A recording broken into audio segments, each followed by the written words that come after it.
ನಮಸ್ಕಾರ. ಬನ್ನಿ, ಇವತ್ತು ನಮ್ಮ B.Ed ಕಾಲೇಜ್ ವಿದ್ಯಾರ್ಥಿಗಳು ನಮ್ಮ ಡಯಟಿಗೆ ಬಂದಿದ್ದಾರೆ. ಇವತ್ತೆಲ್ಲ ಒಂದು ನಮ್ಮ ಡಯಟ್ನ ಬಗ್ಗೆ ಅವರು ಏನೇ ವರ್ಕ್ ನಡೀತಾ ಇದೆ ಅನ್ನೋದನ್ನೆಲ್ಲ ತಿಳ್ಕೊಂಡಿದ್ದಾರೆ. ಬನ್ನಿ, ನಮ್ಮ ಸರ್ ಇದ್ದಾರೆ, ಮಾತಾಡ್ಸೋಣ. ಸರ್ ಹೇಳಿ. Good afternoon, sir. I am Dr. Rajesh NM from BA College of Education, Davanagere. So ಇವತ್ತು ನಾವು ಇಂಟರ್ನ್ಶಿಪ್ ಪ್ರೋಗ್ರಾಮ್ನ ಭೇಟಿಯ ಒಂದು ಭಾಗವಾಗಿ ಡಯಟ್ಗೆ ಬಂದಿದ್ವಿ. ಸೊ ಈ ಡಯಟಲ್ಲಿ ಇವತ್ತು ಸಾಕಷ್ಟು ಒಳ್ಳೆಯ ವಿಚಾರಗಳನ್ನು ನಮಗೆ ದಾರ್ಕೇಶ್ ಸರ್ ತಿಳಿಸ್ಕೊಟ್ರು. ಅದರಲ್ಲೂ ಪ್ರಮುಖವಾಗಿ ಡಯಟ್ನ ಪರಿಚಯ ಮಾಡಿಕೊಟ್ರು ನಮ್ಮ ವಿದ್ಯಾರ್ಥಿಗಳಿಗೆಲ್ಲರಿಗೂ. ಆನಂತರವಾಗಿ ಡಯಟ್ನ ಎಲ್ಲ ಕಾರ್ಯಕ್ರಮಗಳ ವಿಸ್ತೃತವಾದಂತಹ ಪರಿಚಯವನ್ನು ಮಾಡಿಕೊಟ್ರು. ಹಾಗೆಯೇ ನಮ್ಮ ಕರ್ನಾಟಕ ಏನು schooleducation.com ಇದೆ, ಸೊ ಆ ವೆಬ್ಸೈಟಿಗೆ ಹೋಗೋದ್ರಿಂದ ಯಾವೆಲ್ಲ ಮಾಹಿತಿಗಳು ಸಿಗ್ತದೆ ನಮಗೆ ಅನ್ನುವಂಥದ್ದನ್ನು ನಮ್ಮ ವಿದ್ಯಾರ್ಥಿಗಳಿಗೆ ಬಹಳ ವಿಸ್ತೃತವಾಗಿ ಹೇಳಿಕೊಟ್ಟಿದ್ದಾರೆ.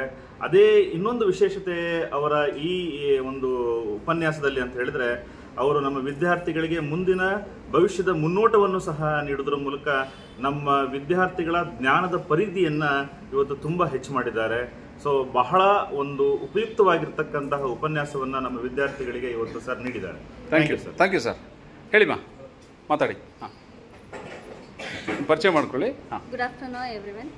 ಸರ್, ನನ್ನ ಹೆಸರು ಪ್ರಿಯಾಂಕಾ JS. ನಾನು SSMB ಕಾಲೇಜ್ ಶಿಕ್ಷಣ ಮಹಾವಿದ್ಯಾಲಯದಿಂದ ಬಂದಿದ್ದೀನಿ. ಹಾಗೆ ಇವತ್ತು ನಮ್ಮ ಕಾಲೇಜಿಂದ ಹಾಗೂ 3 ಕಾಲೇಜಿಂದ ಡಯಟ್ ವಿಸಿಟಿಗೆ ಬಂದಿದ್ವಿ. ಸೊ ಈ ಡಯಟ್ ಆಫೀಸಲ್ಲಿ ಏನೇನು ಕಾರ್ಯಗಳಿದ್ದಾವೆ, ಸೊ ಇದು ಎಷ್ಟು ನಮಗೆ ಕಾರ್ಯವನ್ನು ನಿರ್ವಹಿಸ್ಕೊಡ್ತಾ ಇದೆ ಅಂತ ಗೊತ್ತಾಯಿತು. ನೆಕ್ಸ್ಟು ಇದು ಕಂಪ್ಯೂಟರ್ ಲ್ಯಾಬ್ ಮತ್ತು ಕನ್ನಡ ಲ್ಯಾಬನ್ನು ನೋಡಿದ್ವಿ, ಇಂಗ್ಲೀಷ್ ಲ್ಯಾಬ್ ನೋಡಿದ್ವಿ, ಹಲವಾರು ರೀತಿಯ ಲ್ಯಾಬ್ಗಳು ಮತ್ತು ಸಿಬ್ಬಂದಿಗಳ ಕೊಠಡಿ ಹೇಗಿದೆ, ಮತ್ತು DSET ಇವಾಗ ಒಂದು ಕರ್ನಾಟಕ ಒಂದು ವೆಬ್ಸೈಟಲ್ಲಿ ನಮಗೆ ಏನೇನು ಎಜುಕೇಷನ್ ಸಿಸ್ಟಮ್ ಹೇಗಿದೆ ಹಾಗೂ ಅದರಲ್ಲಿ ಬರುವಂತಹ ಡಯಟ್ ಆಫೀಸ್ ಎಷ್ಟು ಕಾರ್ಯವನ್ನು ನಿರ್ವಹಿಸ್ತಿದೆ ಎಂಬುದನ್ನು ತಿಳಿಸ್ಕೊಡ್ತು. ಅದರಲ್ಲೂ ಸರ್ ನಮಗೆ ತುಂಬ ಹೆಲ್ಪ್ಫುಲ್ಲಾಗಿ ಹೇಳ್ತಾ ಹೋದ್ರು, ಮಾಹಿತಿಯನ್ನು ಹೇಳಕ್ಕೆ ಇಷ್ಟಪಡ್ತೀನಿ. ಥ್ಯಾಂಕ್ ಯು ಮಾ. Thank you. Good, very good. ಮತ್ತೆ ಯಾವ ಕಾಲೇಜ್ನವರು ಮಾತಾಡಿ? ಇನ್ನೊಂದು ಕಾಲೇಜ್ನವರು ಯಾರಾದರೂ ಮಾತಾಡ್ಬೋದಾ? ಎನಿಬಡಿ? ಯಾ, ಓಕೆ. ಹಾಂ, ಹೇಳಪ್ಪ. ಹಾಂ, ಹೇಳಿ, ಮಾತಾಡಿ. ಒಂದು ನಿಮಿಷಮ್ಮ, ಬಂದೆ. ಸರ್, ನನ್ನ ಹೆಸರು ಪುನೀತ್ ಅಂತೇಳಿ, ನಾನು ನೂತನ ಕಾಲೇಜಿಂದ ಬಂದಿದ್ದೀನಿ. ಇವತ್ತು ನಾವು ಡಯಟಿಗೆ ಬಂದಾಗ ನಮ್ಗೆ ಇಲ್ಲಿ ಎಲ್ಲ ಪ್ರಾಕ್ಟಿಕಲ್ ನಾಲೆಡ್ಜ್ ಸಿಕ್ತು. ಅದೇ ರೀತಿಯಾಗಿ ಇಲ್ಲಿ ಮಾಡಲ್ಸ್ಗಳಾಗಿರ್ಬೋದು, ಆ ಕನ್ನಡ ಪ್ರಯೋಗಾಲಯಕ್ಕೆ ಹೋದಾಗ ಅಲ್ಲಿ ಒಂದು ಟ್ರೀ ಶೇಪಲ್ಲಿ ಮಾಡಿದ್ರು, ಅದು ತುಂಬ ಚೆನ್ನಾಗಿತ್ತು. ಮತ್ತು ಇಲ್ಲಿ ದಾರಕೇಶ್ ಸರ್ ನಮಗೆ ಒಂದು ಎಜುಕೇಷನಲ್ ವೆಬ್ಸೈಟ್ ಬಗ್ಗೆ ತುಂಬ ಚೆನ್ನಾಗಿ ತಿಳ್ಕೊಟ್ರು. ಇದರಿಂದ ನಮ್ಗೆ ನೆಕ್ಸ್ಟ್ ಟೀಚಿಂಗ್ ಫೀಲ್ಡ್ಗೆ ತುಂಬ ಯೂಸ್ ಆಗುತ್ತೆ. Thank you sir. Okay, thank you, very good. ಹಾಂ, ನನ್ನ ಹೆಸರು ಕಾವೇರಿ, ಬಾಪೂಜಿ ವಿದ್ಯಾಸಂಸ್ಥೆಯಿಂದ ಬಂದಿದ್ದೀನಿ. ಡಯಟ್ ವಿಸಿಟ್ ನಮಗೊಂದು ವಂಡರ್ಫುಲ್ ಎಕ್ಸ್ಪೀರಿಯನ್ಸ್ ಕೊಡ್ತು. ಈಗ ನಾವು ಇದನ್ನು ಡಯಟನ್ನು ಹಾರ್ಟ್ ಆಫ್ ದಿ ಎಜುಕೇಷನ್ ಅಂತ ಹೇಳಿದ್ರಿ ನೀವು. ಈಗ ನಮ್ಮದು ಹಾರ್ಟು ಹೇಗೆ ಬ್ಲಡ್ ಥ್ರೋಟ್ ಬಾಡಿ ಪಂಪ್ ಮಾಡುತ್ತೆ, ಅದೇ ರೀತಿ ಟೀಚರ್ಸಿಗೆ ಹೇಗೆ ಇನ್ಫಾರ್ಮೇಷನನ್ನು ಅವ್ರಿಗೆ ಹೇಗೆ ರೀಚ್ ಮಾಡಬೇಕು, ಮಕ್ಕಳಿಗೆ ಹೇಗೆ ಕ್ವಾಲಿಟಿ ಎಜುಕೇಷನ್ ಕೊಡಬೇಕು, ಟೀಚರ್ಗೆ ಹೇಗೆ ಒಂದು ಒಳ್ಳೆ ಕ್ವಾಲಿಟಿ ಹೇಗೆ ಟೀಚ್ ಮಾಡಬೇಕು ಅನ್ನೋದನ್ನು ನಮಗಿಲ್ಲಿ ಪ್ರತಿಯೊಂದು ಕೂಡ ಸೆಕ್ಷನ್ ವೈಸ್ ಎಷ್ಟು ನೀಟಾಗಿ ಪ್ರಾಕ್ಟಿಕಲ್ ಆಗಿ ನಾವು ಇಂಪ್ಲಿಮೆಂಟ್ ಮಾಡಬೇಕು. ಕ್ರಾಫ್ಟ್ ರೂಮ್ ನೋಡಿದ್ವಿ, ತುಂಬ ಚೆನ್ನಾಗಿತ್ತು. ಗಾಂಧೀಜಿಯವರು ಆವಾಗಲೇ ಹೇಳಿದರು, ವಿಶೇಷ ಕೌಶಲ್ಯಗಳ ಶಿಕ್ಷಣವನ್ನು ನೀಡಬೇಕು, ಅಂದಾಗ ಮಕ್ಕಳು ಮುಂದೆ ಜೀವನದಲ್ಲಿ ಅವರು ಸ್ವಾವಲಂಬಿಯಾಗಿ ಬದುಕ್ತಾರೆ ಅನ್ನೋದನ್ನು ನಾವಿಲ್ಲಿ ಕಣ್ಣಾರೆ ನೋಡಿದ್ವಿ.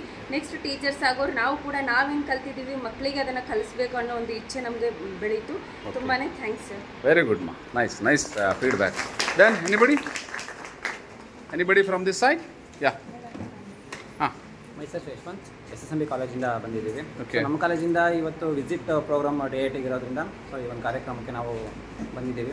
ಸೊ ಇಲ್ಲಿ ಡಯಟ್ ಅಂದರೆ ನಮಗೆ ಫಸ್ಟಿಗೆ ಗೊತ್ತಾಗೋದೇನೆಂದರೆ, ಒಂದು ಶಾಲೆಯ ಒಂದು ಕರಿಕ್ಯುಲಮ್ ಯಾವ ಥರ ಫ್ರೇಮ್ ಆಗಬೇಕು, ಆಮೇಲೆ ಟೀಚಿಂಗ್ ಲರ್ನಿಂಗ್ ಮೆಟೀರಿಯಲ್ಸ್ ಯಾವ ಥರ ಫ್ರೇಮ್ ಆಗಬೇಕು, ಅದಕ್ಕೆ ಬೇಕಾಗಿರೋ ಎಲ್ಲ ರೀತಿಯಾದ ತಯಾರಿಕೆಯನ್ನು ಇಲ್ಲಿ ಡಯಟಲ್ಲಿ ಮಾಡಿಕೊಂಡು, ಹಾಗೆ ಎಲ್ಲ ಶಾಲೆಯಲ್ಲಿರೋ ಶಿಕ್ಷಕರಿಗೆ ಕರೆಸಿ ಇಲ್ಲಿ ಪ್ರತಿಯೊಂದು ರೀತಿಯಾದ ತರಬೇತಿಗಳನ್ನು ಕೊಟ್ಟು ಮಕ್ಕಳಿಗೆ ಅದನ್ನು ಇಂಪ್ಲಿಮೆಂಟ್ ಮಾಡಬೇಕು. ಒಳ್ಳೆ ಕ್ವಾಲಿಟಿ ಎಜುಕೇಷನ್ನ ಕೊಡೋದ್ರ ಮುಖಾಂತರ ಈ ಒಂದು ಡಯಟು ಒಳ್ಳೆ ಮುಖ್ಯ ಪಾತ್ರವನ್ನು ವಹಿಸಿದೆ. Thank you. ಏನು ತಿಳ್ಕೊಂಡ್ರಿ ಆ್ಯಕ್ಚುಲಿ ನೀವು ಡಯಟಿಗೆ ಬಂದಮೇಲೆ? ಇಲ್ಲಿ ನಾವೇನು ತಿಳ್ಕೊಂಡ್ರೆ ಸರ್, ಅದೇ ಯಾವ ರೀತಿಯಾದ ಇಲ್ಲಿ ನೀವು ಕರಿಕ್ಯುಲಮ್ ಫ್ರೇಮ್ ಮಾಡೋದಕ್ಕೆ ಎಷ್ಟು ಕಷ್ಟಪಡ್ತಾ ಇದ್ದೀರಾ, ಆಮೇಲೆ ಏನೇನೆಲ್ಲ ರೆಗ್ಯುಲೇಷನ್ಸ್ನ ಫಾಲೋ ಮಾಡ್ತಾ ಇದ್ದೀರಾ, ಹಾಗೆ ನಮಗೆ ಎಜುಕೇಷನ್ ವೆಬ್ಸೈಟ್ಸ್ಗಳನ್ನೆಲ್ಲ ತೋರಿಸ್ಕೊಟ್ರಿ. ಅದರಲ್ಲಿ ಹೋದರೆ ನಮಗೆ ಎಲ್ಲ ರೀತಿಯಾದ ಒಂದು ಇನ್ಫಾರ್ಮೇಷನ್ನ ಸಿಗ್ತಾ ಹೋಗುತ್ತೆ. ಹಾಗೆ ಇಲ್ಲಿ ನಾವು ಡಯಟಲ್ಲಿ ನೋಡಿದ್ವಿ, ಹಾಗೆ science lab, maths lab, Kannada English lab ಎಲ್ಲ ನೋಡಿದ್ವಿ. ಅಲ್ಲಿ ನೀವು ಯಾವ ಥರ ಕುತ್ಕೊಂಡು ನಮಗೆ ಒಂದು ಎಜುಕೇಷನ್ಗೆ ಯೂಸ್ಫುಲ್ ಆಗೋಂಥ ಇನ್ಫಾರ್ಮೇಷನ್ನ ನೀವು ಅದನ್ನು ಕಲ್ತು ಎಲ್ಲ ಶಿಕ್ಷಕರಿಗೆ ಕಲಿಸ್ಕೊಡ್ತೀರಾ ಅನ್ನೋದು ನಮಗೆ ಗೊತ್ತಾಗ್ತದೆ. Thank you. Okay, nice. Then anybody? ಮತ್ತೆ ಯಾರಾದರೂ ಹೇಳ್ಬೋದಾ? ಹೇಳಿಮ್ಮ ಪ್ಲೀಸ್. ಹಾಂ. ಸರ್, ನನ್ನ ಹೆಸರು ಮಧುಶ್ರೀ ಅಂತ, SSMB ಕಾಲೇಜಿಂದ ಬಂದಿದ್ದೀವಿ. ನನಗೆ ನಿಮ್ಮಿಂದ ಒಂದು ಮಾಹಿತಿ ಏನಂತ ಆಯಿತು ಅಂದರೆ, ಎಲ್ಲರಿಗೂ ಹೇಳ್ತಾ ಇದ್ದೀನಿ ಸರ್, ಕನ್ನಡ ಉಳಿಬೇಕು, ಕನ್ನಡ ಬೆಳೆಸಬೇಕು. ಓಕೆ. ಈಗ ಕನ್ನಡ ಇಲ್ಲನೇ ಇಲ್ಲ, ಬರೀ ಇಂಗ್ಲೀಷಲ್ಲೇ ಹೋಗ್ತಾ ಇದೀವಿ. ನಾವು ಇಂಗ್ಲೀಷ್ ಟ್ರೈನಿಂಗ್ ಕೊಡ್ತಾ ಇದೀವಿ ಕನ್ನಡ ಟೀಚರಿಗೆ ಅಂತ ಹೇಳಿದ್ರಿ. ಪ್ರತಿಯೊಬ್ಬರು ಸಹ ಕನ್ನಡ ಉಳಿಸ್ಬೇಕು ಸರ್, ಕನ್ನಡ ಬೆಳೆಸ್ಬೇಕು. ಎಲ್ಲರಿಗೂ ಪದಗಳ ಪರಿಚಯ, ಕವಿಗಳ ಪರಿಚಯ, ಸಾಹಿತ್ಯದ ಬಗ್ಗೆ ಪ್ರತಿಯೊಬ್ರು ತಿಳಿಸಿ ಹೇಳ್ಬೇಕು. ಇದು ನನ್ನ ಕಡೆಯಿಂದ ಒಂದು ರಿಕ್ವೆಸ್ಟ್ ಸರ್. ಅದು ನೀವು ಹೇಳಿದಕ್ಕೆ ಅಂತ ಹೇಳಿದ್ರಿ, ನಿಮ್ಮಿಂದ ನಾವು ಹೆಚ್ಚು ಮಾಹಿತಿ ತಿಳ್ಕೊಂಡ್ವಿ ಸರ್. ಕೃತಜ್ಞತೆಗಳು. ಆಗ್ಲಿಮ್ಮ. Thank you, thank you, thank you. Then anybody ಮತ್ತೆ ಯಾರಾದರೂ ಹೇಳ್ಬೋದಾ?